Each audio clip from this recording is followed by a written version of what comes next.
अस्सलाम वालेकुम। Welcome to green सरजमीन। उम्मीद है कि आप सब खैरियत से होंगे। आज का हमारा व्लॉग लेमन ग्रास के बारे में है। इसके क्या फ़ायदे हैं, इसको प्रोपेगेट कैसे किया जाता है और इसकी केयर कैसे करनी है, ताकि हम एक पौधे से कई और सारे लेमन ग्रास के पौधे अपने टेरेस गार्डन में उगा सकें। अब चाहे आप अपने टेरेस गार्डन को खूबसूरत करना चाह रहे हों, उसमें एक और हर्ब ऐड करना चाह रहे हों, या फिर बस लेमन ग्रास के फ़ायदों में इंटरेस्टेड हों, इस व्लॉग में आपको ये सब पता चलेगा। तो चलें बगैर कोई टाइम ज़ाया करे अपना ये लेमन ग्रास का व्लॉग शुरू करते हैं। उम्मीद है कि आपको काफ़ी कुछ सीखने को मिलेगा।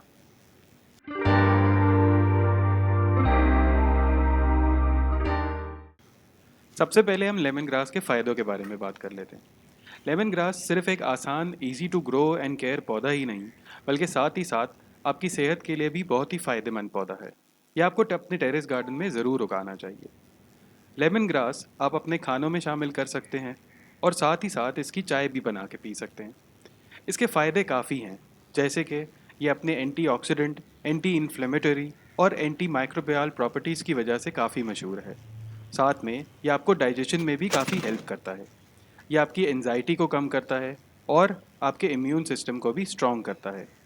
इसी के साथ ये एलोवेरा की तरह एक नेचुरल ब्यूटी प्रोडक्ट भी है। खाने पीने और ब्यूटी प्रोडक्ट के फ़ायदों के साथ इसकी स्मेल जितनी हम इंसानों को पसंद है, मच्छरों को उतनी ही नापसंद है। तो लेमन ग्रास एक अच्छा इंसेक्ट रिपेलेंट भी है, जिसकी वजह से जब आप शाम में अपने गार्डन में बैठे हों तो मच्छर आपको परेशान नहीं करेंगे। तो इसे इंक्लूड करना एक अच्छा ऑप्शन है। बात की जाए लेमन ग्रास की प्रूनिंग की, तो जैसा कि हमने आपको बताया, लेमन ग्रास एक बहुत ही आसान पौधा है। इसके सारे पत्ते जो तकरीबन 1 फीट से बड़े होंगे, हम इनको काट लेंगे।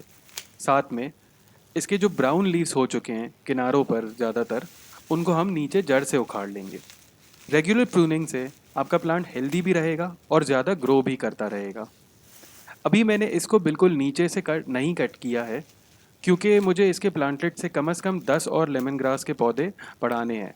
वरना प्रूनिंग के टाइम आप इसको नीचे से 3 इंच के फासले के बाद ही कट कर लेंगे और ये वापस 2 वीक्स में आपको हरे भरे नज़र आना शुरू हो जाएंगे।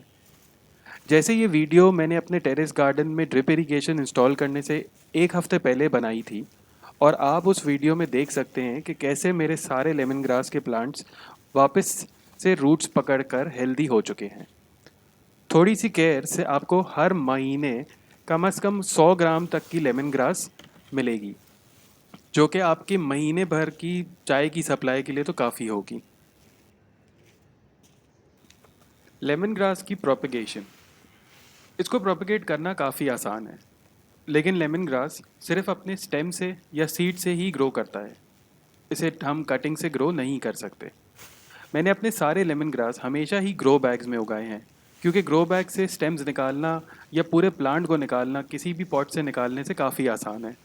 क्योंकि ये नाजुक सा पौधा होता है, तो हम इसको ऊपर से खींच नहीं सकते। इसमें कोई स्टिक या ऐसा हड्डी नहीं है जो ये मजबूत रहेगा। अगर हम इसको ऊपर से खींचेंगे किसी पॉट से या ज़्यादा ज़ोर लगाएंगे तो ये टूट भी सकता है। प्रोपगेशन के टाइम पर आपको सिर्फ ये ध्यान रखना है कि हम सिर्फ ग्रीन हेल्दी लीव्स को ही उसके अंदर छोड़ें, और जो भी इसके अंदर ब्राउन गले हुए लीव्स हैं उसे हम अच्छे से निकाल दें।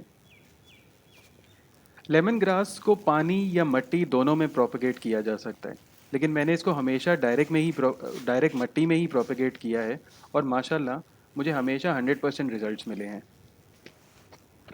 बस ग्रो बैग से निकालने के बाद हम हल्के हाथ से मिट्टी जो किनारों पर होगी उसको सारे को हाथ से खुरच कर निकाल देंगे, ताकि हमें इसकी थोड़ी सी रूट स्ट्रक्चर नज़र आना शुरू हो।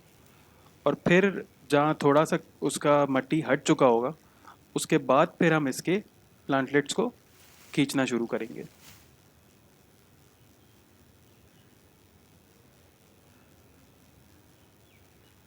प्लांटलेट्स पे आपको ज़्यादा एकदम ज़ोर नहीं लगाना है, वरना हमें इसकी रूट्स नहीं मिलेंगी। तो हमारी पूरी कोशिश ये होगी कि हम जितने भी प्लांटलेट इसमें से निकालेंगे उसमें कम से कम 3-4 रूट्स हों, तो वो उसमें प्रोपेगेशन आसान रहेगी और सक्सेस रेट आपका ज़्यादा रहेगा। अगर उसमें रूट्स नहीं होंगी तो वो आपका फिर मज़ीद नहीं उगेगा, तो उसको आप अपने इस्तेमाल में ले सकते हैं। तो हम जितने निकाल सकेंगे उतने हम सक्सेसफुली इसमें से खींच के निकालते जाएंगे।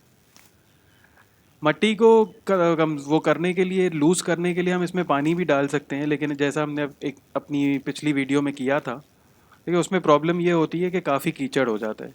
तो इसलिए हम हल्के हाथ से करके मट्टी को खुरच के और बस अपने प्लांटलेट जो है वो खींचते जाएंगे।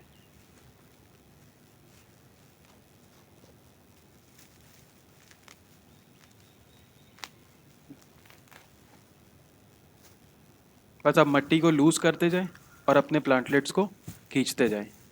इस तरह अब आप देख सकते हैं कि आपके एक पौधे से कितने प्लांटलेट्स निकल आए हैं।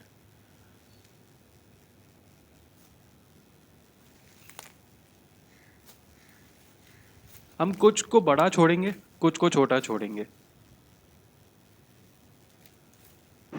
बात की जाए लेमन ग्रास के पॉट साइज़ की, तो जितना बड़ा आपका पॉट होगा उतनी ज़्यादा आपको लेमन ग्रास मिलेगी। इसमें यह होगा कि आपके लेमन ग्रास के पौधे की हाइट भी बढ़ेगी और साथ ही साथ इसमें नए प्लांटलेट्स के लिए जगह भी बनती जाएगी। तो जितना बड़ा, जितना डेप्थ होगी पॉट की, जितनी विड्थ होगी पॉट की, उतना ही आपका लेमन ग्रास हेल्दी होगा और फैलता जाएगा। इसको आप छोटे पॉट में भी उगा सकते हैं। अगर आप अपने किचन में रखना चाहते हैं कि आप डेली कट करें और उसको उस तरीके से यूज़ करें, तो लेमन ग्रास उसमें भी काफ़ी अच्छे से चलता है। तो वो इसमें कोई इस तरीके का मसला नहीं। बड़े का फ़ायदा सिर्फ ये होगा कि आपको और ज़्यादा लेमन ग्रास मिलती रहेगी रेगुलर बेसिस पे।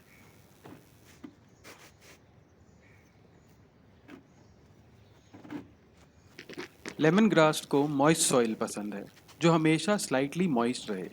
पानी कम होगा तो इसके पत्ते मुरझा जाएंगे। इसीलिए आपको ये ध्यान रखना है कि इसको पानी रेगुलर दें, लेकिन पानी आपके पॉट में ठहरना नहीं चाहिए, क्योंकि ठहरा हुआ पानी इसको डैमेज कर सकता है। साथ में इसको स्लाइटली एसिडिक सॉइल पसंद है। एसिडिक का मतलब है कि सॉइल का पीएच 7 से कम होना चाहिए। वैसे मेजॉरिटी प्लांट जो हमारे घरों में होते हैं उनको एसिडिक सॉइल ही पसंद होती है, सिवाय कुछ प्लांट्स के, स्पेशली जो डेजर्ट प्लांट्स होते हैं जैसे कि कैक्टस, एडीनियम और इस किस्म के सारे पौधे।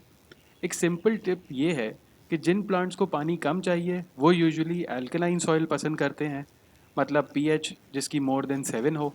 और जो नॉर्मल प्लांट्स हमारे घर के होते हैं उनको एसिडिक पसंद होती है, मतलब उसकी पीएच लेस देन 7 होनी चाहिए। लेमन ग्रास के पौधे को ब्राइट डायरेक्ट सनलाइट पसंद है, तो आप इसको ऐसी जगह रखें जहाँ कम से कम 6 घंटे की डायरेक्ट सनलाइट आती हो।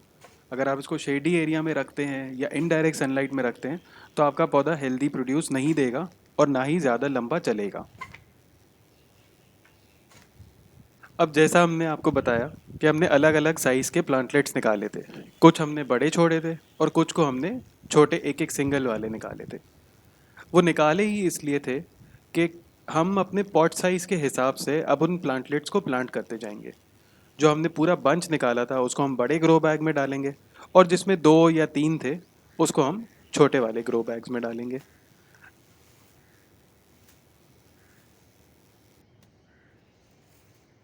हमारे जितने भी सिंगल प्लांटलेट्स थे, जो सिर्फ एक स्टिक है, वो हम अपनी थैलियों में डालते जाएंगे और उसी में उसको ग्रो करेंगे।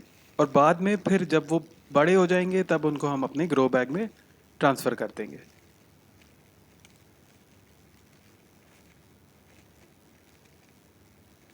थैली में ग्रो करने का फ़ायदा ये है कि ये आसानी से बड़े भी हो जाएंगे और ज़्यादा जगह भी नहीं लेंगे। तो हमें कुछ भी नहीं करना है, सिर्फ एक जो ये नॉर्मल नर्सरी से आपको किसी भी जगह से ये थैलियाँ मिल जाएंगी जिसमें आप छोटे प्लांट्स ग्रो कर सकते हैं। आपको उस थैली में थोड़ी सी मिट्टी भरनी है, नीचे होल ज़रूर कर दीजिएगा इसमें, क्योंकि वरना अगर इसमें पानी खड़ा रह गया तो आपका प्लांटलेट सड़ सकता है। तो आप इसमें थोड़ी सी उसके बाद मिट्टी भरेंगे और अपना प्लांटलेट लगाते जाएंगे। जैसा कि हमने आपको बताया था कि प्लांटलेट लगाते वक्त ये ज़रूर ध्यान रखिएगा कि जितने भी ब्राउन लीव्स हैं उनको आप उखाड़ दीजिएगा, वरना वो काले पड़ेंगे और आपके प्लांटलेट को सड़ा भी सकते हैं। तो बस उसके बाद आप ग्रीन वाला जो प्लांट है उसको अपनी थैलियों में डालकर और किसी ट्रे में या किसी में पानी भरकर और उसमें अच्छे से छोड़ सकते हैं सारों को एक साथ बंच बना के। बाकी फिर आप ये अपने दोस्तों को, फैमिली वालों को, सबको गिफ्ट भी दे सकते हैं। अब देखें हमारा ये सारा जो है, जितने हमने लगाए थे लेमन ग्रास अलग अलग पॉट्स में, ये सारे हमने सेट कर दिए हैं। अब आपको सिर्फ इसमें ऊपर से एक पानी देना है और फिर आपके लेमन ग्रास की प्रोडक्शन शुरू हो जाएगी। उम्मीद है आपको आज इस लेमन ग्रास के व्लॉग से कुछ सीखने को मिला होगा। वीडियो को एंड तक देखने के लिए शुक्रिया। मिलते हैं आपसे अगली वीडियो में, तब तक के लिए अल्लाह हाफ़िज़।